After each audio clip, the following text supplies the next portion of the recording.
in local communities. They don't have money to fight it. Well, expensive Homeland Security, biohazard suits are sitting gathering dust. Most urgently, one of the things I call for is to set up a fund to pay the legal expenses of soldiers who are persuaded to lay down their arms and not take up arms against the United States of America. Unfortunately, it is now legal for the president to direct them to make war against American citizens because of the 2007 Defense Authorization Act.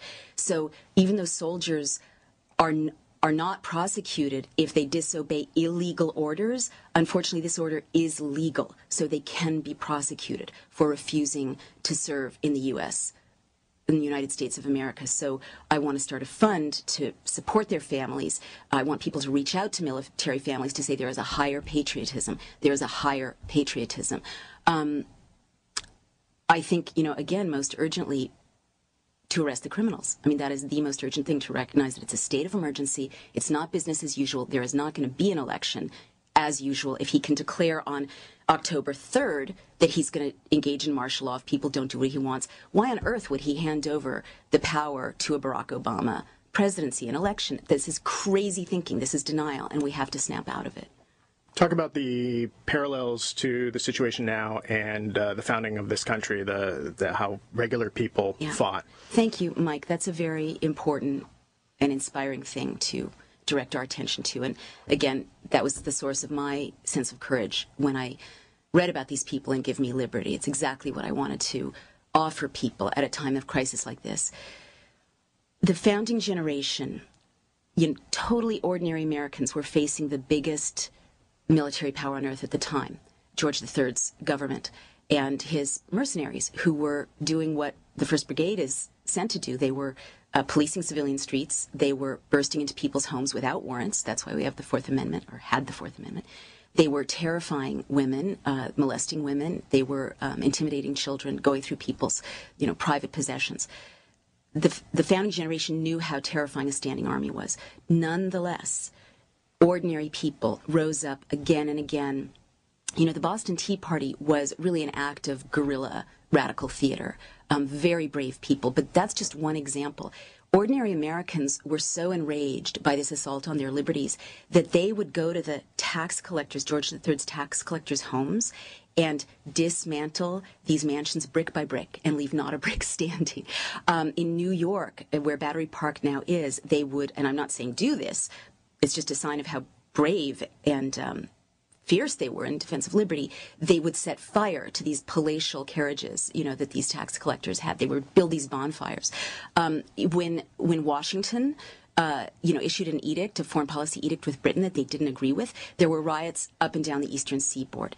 What I'm trying to say is the first contract in the Declaration of Independence, the first contract that these citizens took into their hearts is, you are committed as an American to standing up against tyranny and oppression, more peaceably. Giving you an example, I didn't know this. African Americans who were enslaved risked their lives to bring many, many lawsuits against the legislatures in colonial America for their freedom, because ordinary people understood that these rights are universal rights, and that when a tyrant looms, when a structure of tyranny looms, you have to do everything to oppress it, to oppose it. I beg your pardon. So I go back to the core principles that they wanted us to remember.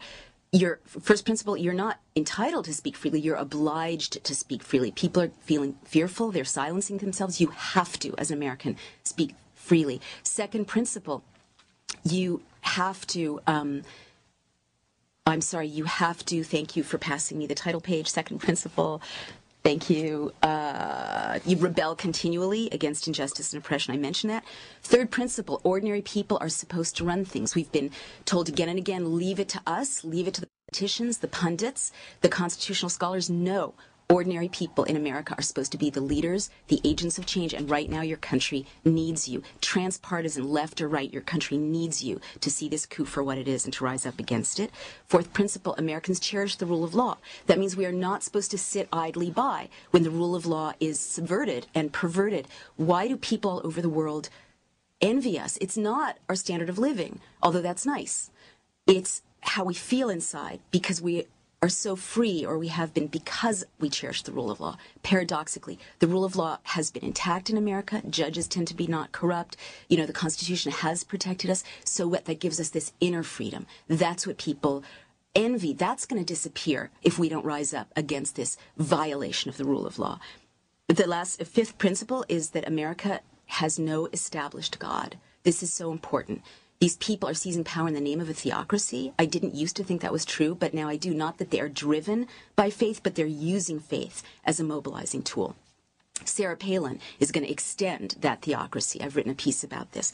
The founders wanted to ensure that this was a country of religious freedom, where you were free in your conscience, because they knew, or they had come from places where religious minorities, Christian minorities, were persecuted by the state. America establishes no God. Sixth principle, we're supposed to deliberate with our neighbors. We are the ones who are supposed to be having the debates, not the right over here, the left over here, not whipped up by demagogues. We are supposed to be face-to-face with one another in town meetings, in city meetings. I teach people how to do this after we've restored the republic, deliberating, setting the agenda ourselves.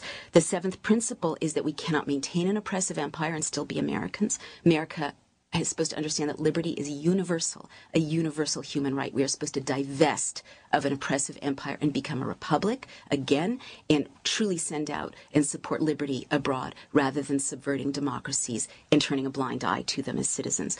And, you know, finally, this new American Revolution, again, it begins psychologically. It begins with taking on board into our hearts that each of us is called on by the founders in a moment like this to stand up for freedom. And the good news, but we have to get the word out, is that historically, when millions of people rise up in time, but the time is, it's past midnight now, okay? I used to say it's October of 1931. No, it is, I'm going to say it's February of 1933. And everything closed down for good in April of 1933 in Germany. There is no more time. So we have to understand that when millions of people rise up together, oppressors are bullies and bullies are tyrants. And historically what happens is they flee, they cave, they turn each other in. But that's why you have to move aggressively. You have to arrest these people. You have to move in to arrest the rest of the cabal. You have to get a warrant to get their computers. You have to declare what has happened, which is that a coup has taken place. And, you know, when you find this is the only thing that is safe, when these people are charged and they're in custody, that's when they start to back off, turn on one another. It happened with the Stasi, it happened with Joe McCarthy, but the time is now. Well, unfortunately, we are out of time. I want to thank you very much for spending time with us this morning. Thank you so much, Mike, and I appreciate you giving me the chance to get the word out.